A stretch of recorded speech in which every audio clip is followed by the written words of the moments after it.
नमस्कार, मैं प्रवीण गौतम और आप देख रहे पब्लिक मीटर। दोस्तों, एक तरफ पीएम मोदी और बीजेपी सरकार के तमाम मंत्री दावा करते इतने ट्रिलियन की इकोनॉमी हो गई, इतनी बड़ी अर्थव्यवस्था हो गई, दुनिया में इतने नंबर पर पहुंच गए। लेकिन नोएडा के मजदूरों ने बताया है, नोएडा के श्रमिकों ने बताया है, कामगारों ने बताया है कि नंबर देखना है तो हमारी तनख्वाह का नंबर देखिए। किसी को 10,000 मिलते हैं, किसी को 12,000 मिलते हैं, किसी को 13,000 मिलते हैं। कामगारों की तनख्वाह पीएम मोदी को आईना दिखाती है और सवाल पूछती है कि आजकल महंगाई के ज़माने में क्या इतने में गुजारा हो सकता है। और ये सवाल लेकर मजदूर सड़क पर उतर आते हैं। हालांकि हिंसा किसी को नहीं करनी चाहिए, लेकिन दुर्भाग्य से इस आंदोलन में हिंसा हो जाती है तो खबर सुर्खियों में आ जाती है। कई गाड़ियों के शीशे टूट जाते हैं, पुलिस की एक आध गाड़ी को भी पलटी मार देते हैं मजदूर।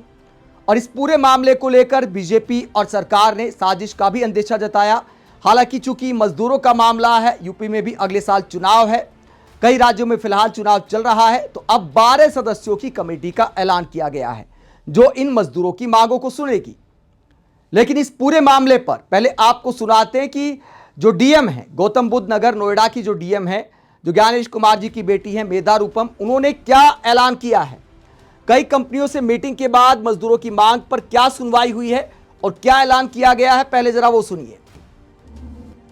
मैं जिलाधिकारी गौतम बुद्ध नगर समस्त श्रमिक भाइयों और बहनों को नमस्कार करती हूँ। आप सभी के समक्ष मैं बताना चाहूँगी कि पिछले 2 से 3 दिवस में सभी औद्योगिक इकाइयों के साथ विस्तृत रूप से बैठकें रखी गई हैं और निम्न निर्देश प्रदान किए गए हैं जिनका अनुपालन सुनिश्चित किया जाएगा। पहला निर्देश, ओवरटाइम का भुगतान दुगनी दर से किया जाएगा। साथ में प्रत्येक श्रमिक को साप्ताहिक अवकाश प्रदान किया जाएगा और यदि साप्ताहिक अवकाश पर काम किया जाता है तो उसका भुगतान दुगनी दर से किया जाएगा। दूसरा निर्देश, सभी श्रमिकों को नियम अनुसार बोनस दिया जाएगा जो कि अधिकतम 30 नवंबर से पहले उनके बैंक खातों में सुनिश्चित किया जाएगा पहुंचाना। तीसरा निर्देश, यौन उत्पीड़न रोकथाम समिति समस्त कार्यस्थलों पर गठित की जाएगी और इसकी अध्यक्षता महिलाओं द्वारा की जाएगी। शिकायत पेटी की स्थापना भी करी जाएगी जिसके अंदर श्रमिक भाई बहन शिकायतें उसमें डाल सकते हैं।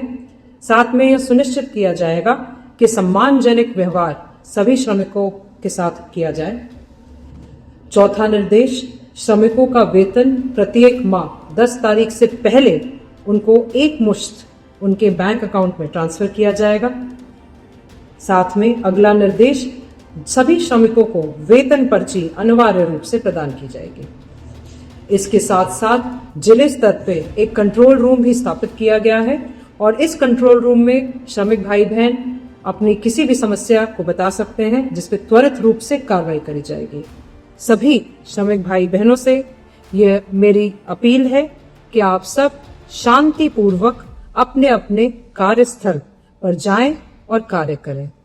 साथ में आपसे यह भी अपील है कि जिले का सौहार्द बनाए रखें व कानून व्यवस्था भी बनाए रखें। इसके साथ साथ आपसे यह भी अपील है कि किसी भी प्रकार की अफवाहों से प्रभावित नहीं हो। तो एक के बाद एक कई ऐलान करती हैं मेधा रूपम और कहती है नोएडा की डीएम कि ये तमाम निर्देश दिए गए हैं कि 10 तारीख से पहले वेतन आ जाएगा, बोनस मिलेगा, इसके अलावा मानवीय व्यवहार किया जाएगा। लेकिन जो सैलरी की बात थी, 20,000 वेतन करने की डिमांड कर रहे हैं मजदूर। कहते कि कम से कम आजकल के ज़माने में इतना वेतन तो होना चाहिए। तो जाहिर सी बात है, कोई बहुत बड़ी डिमांड भी नहीं है। महंगाई जिस अनुपात में बढ़ी है, अब ये भी गिना रहे कि भैया सिलेंडर इतने का हो गया, मकान का किराया कितना जाता है, क्या 10,000 में कोई गुजारा कर सकता है। ये सवाल बहुत सारी महिला कर्मचारियों ने पूछा, इसके अलावा बहुत सारे पुरुष कर्मचारियों ने पूछा। इस सवाल का जवाब क्या देश के प्रधानमंत्री दे सकते हैं? इस सवाल का जवाब क्या यूपी के सीएम योगी आदित्यनाथ दे सकते हैं? इस सवाल का जवाब क्या नोएडा की डीएम दे सकती है? इन तमाम निर्देशों में कहीं भी वेतन की बात नहीं रखी गई है। जो मुख्य मांग थी कि वेतन हमारा होना चाहिए सम्मानजनक, जिसे गुजारा हो सके। लेकिन चूंकि लेकिन इस मांग पर लगता है कि कंपनियों और नोएडा प्रशासन के बीच कोई बातचीत नहीं हुई। इस पूरे मामले को लेकर अखिलेश यादव ने क्या कहा है? जब सरकार ने कमेटी बनाई और साजिश का अंदेशा जताया तो अखिलेश यादव क्या कहते हैं?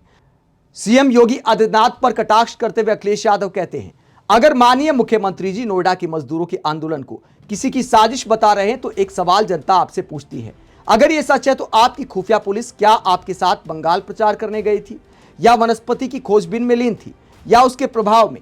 मजदूरों के आंदोलन को नक्सलवाद के आरोप से बदनाम करने से पहले आप ये बताएं कि आपने ऐसा क्या किया है कि 10 सालों में ऐसे हालात बन गए। आप मजदूरों के जख्मों पर मरहम नहीं लगा सकते तो ना लगाएं, लेकिन उन जख्मों पर नमक तो ना छिड़के। भाजपाई कमीशन खोरी से जन्मी महंगाई के कारण परिवार वाले वैसे ही दुखी हैं, उसके ऊपर अवांछित दोषारोपण करने का जो पाप आप कर रहे हैं वो घोर निंदनीय है। इससे हालात बद से बदतर हो सकते हैं। अगर आपसे प्रदेश नहीं संभलता तो ससम्मान इस गद्दी से उतर जाइए, नहीं तो जनता उतार देगी। भाजपाई खुद तो अंतिम दौर के भ्रष्टाचार में आकंठ लिप्त हैं, इसलिए ना उनसे देश संभल रहा है ना प्रदेश। भाजपा का डबल इंजन जनता के लिए ट्रबल इंजन बन गया है। जनता इन सब इंजनों के पहिए खोल देगी और पुर्जे निकालकर हमेशा के लिए कबाड़ खाने में भेज देगी। तो अखिलेश यादव बीजेपी सरकार को टारगेट पर लेते हैं और आगे क्या कहते हैं। नोएडा में वेतन बढ़ाने को लेकर उग्र हुए आंदोलन का कारण भाजपा सरकार की वो एक तरफा नीति है जो पूंजीपतियों का पोषण करती है, लेकिन सामान्य काम करने वाले कर्मचारियों और वेतन भोगी श्रमिकों मजदूरों का शोषण। भाजपाई चंदादायी पूंजीपतियों के एटीएम में तो पैसे भरते जा रहे हैं, लेकिन श्रमिकों मजदूरों के वेतन के लिए इनके एटीएम खाली हैं। बेतहाशा महंगाई के इस दौर में कम वेतन में घर चलाना कितना मुश्किल है, ये एक परिवार वाला ही समझ सकता है। वेतन भोगी कहे आज का नहीं चाहिए भाजपा। तो अखिलेश यादव आरोप लगाते हैं कि ये पूरा मामला इस बात को दिखाता है कि आर्थिक असमानता कितनी है, पूंजीपतियों की बल्ले बल्ले हो रही है। लेकिन अगर देश की अर्थव्यवस्था आंकड़ों में आगे बढ़ी है तो वो आखिरकार मजदूर श्रमिकों के हिस्से आंकड़ा क्यों नहीं आ पाया, उनकी सैलरी में ये आंकड़ा क्यों नहीं दिखाई देता, ये एक बड़ा सवाल है। इसी बात को लेकर लोकसभा चुनाव में एक सवाल पीएम मोदी से पूछा गया था आर्थिक असमानता को लेकर, तो पीएम मोदी ने कहा था कि क्या चाहते, मैं सबको गरीब कर दूं, सबको बराबर कर दूं। लेकिन आपकी सरकार में, आपकी डबल इंजन सरकारों में, क्या सरकार के जो नियम हैं उनके मुताबिक भी कामगारों के साथ व्यवहार किया जाता है? जो न्यूनतम वेतन है, क्या उसकी शर्तों पर भी बहुत सारी कंपनियां खरी उतरती हैं? क्या इस बात की कोई निगरानी होती है? जमीनी सच्चाई मजदूर बयां कर रहे हैं। नोएडा के साथ साथ देश भर के मजदूरों का यही हाल है। यह कहानी सिर्फ नोएडा तक सीमित नहीं है, लाखों करोड़ों कर्मचारियों का देश भर में ऐसे ही शोषण होता है। ऐसे में अर्थव्यवस्था चाहे पहले नंबर पर चली जाए, लेकिन जब तक सम्मानजनक वेतन नहीं मिलेगा, ऐसे आंकड़े सिर्फ अपनी पीठ थपथपाने के लिए हैं, अपने मुंह मियां मिट्ठू बनने के लिए हैं। आप इस पूरे मसले को लेकर क्या सोचते हैं? कमेंट बॉक्स में अपनी राय जरूर दें, साथ ही चैनल को सब्सक्राइब भी करें। नमस्कार।